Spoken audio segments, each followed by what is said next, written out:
There is one thing many people misunderstand when they talk about the secret to a long life. They believe that in order to be healthy and live longer, they must start many new habits, exercise more, take more supplements, eat more foods that are advertised as healthy. But the truth is, what matters most is not what you start adding to your life. What truly matters is what you stop doing, the things that quietly wear your life down little by little. Over the years, I began to notice something about the people who left this world too early. It wasn't simply bad luck. It wasn't that life had been unfair to them. And it wasn't only about genetics either. Many of them carried habits that were harmful. And they never let those habits go. Those habits slowly and quietly shortened the time they had in this world, so if there is anything I want to share from the long life I've lived, it's the things I chose to stop doing. They may seem small at first, but once I let them go, my life began to change in ways I could truly feel. The first thing I stopped doing was eating too late at night. When I was younger, I never thought it was a problem. After dinner, I would often have a little snack while watching television. Sometimes it was just a few crackers, sometimes a bit of ice cream. Those small treats seemed completely harmless, but little by little, my body started to respond. I would wake up in the morning feeling heavy. My joints would ache. My mind didn't feel fully clear. It felt as though my body had never truly rested. Later in life, I finally understood what older people used to say. Nighttime is when the body needs quiet in order to repair itself. When we continue eating late, the body has to keep working instead of resting. So I made a change. I set a simple rule for myself: the last meal of the day ends before it gets fully dark outside. After that, I only drink water. In a short time, I noticed the difference. Mornings felt lighter. My body felt less weighed down. My sleep became deeper and more complete.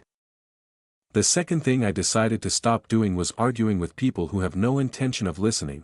There was a time in my life when I always felt the need to prove that I was right. If someone said something I believed was wrong, I felt the urge to correct them immediately.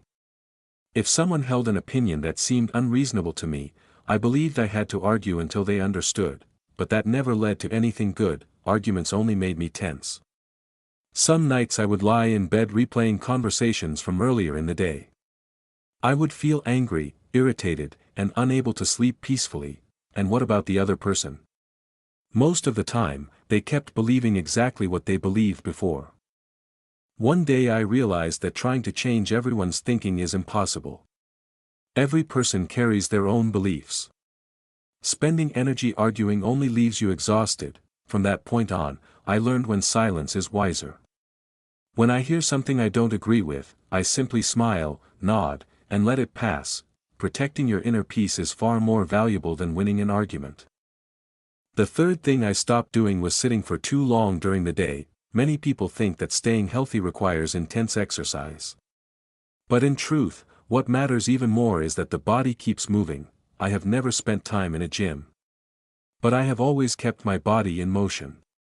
I walk around the house. I take care of small tasks in the garden. I stand when I talk on the phone.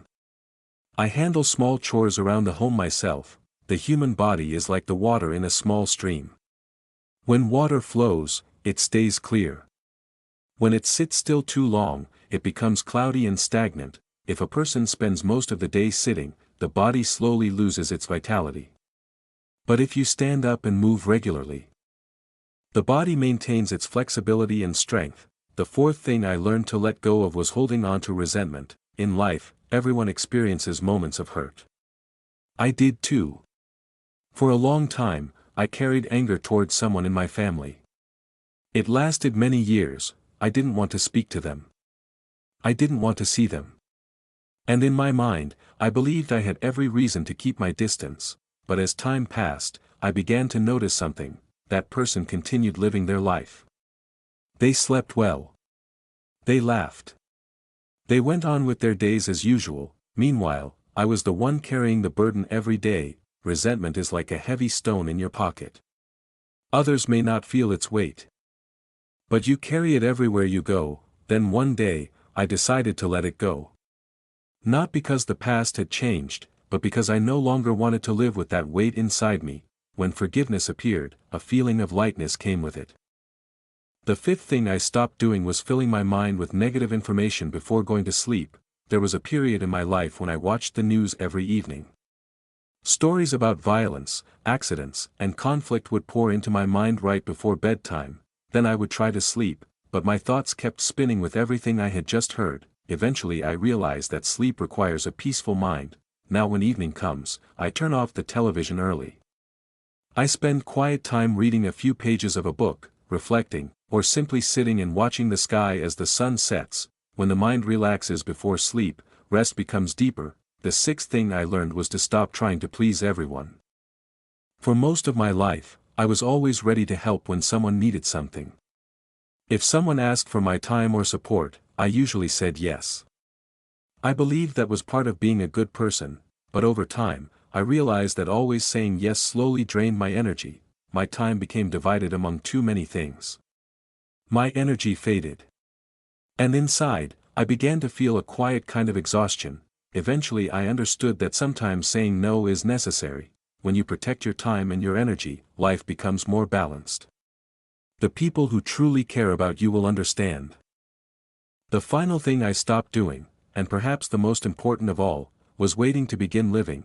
For many years, I believed happiness existed somewhere in the future. I thought that once my work became more stable, I would enjoy life.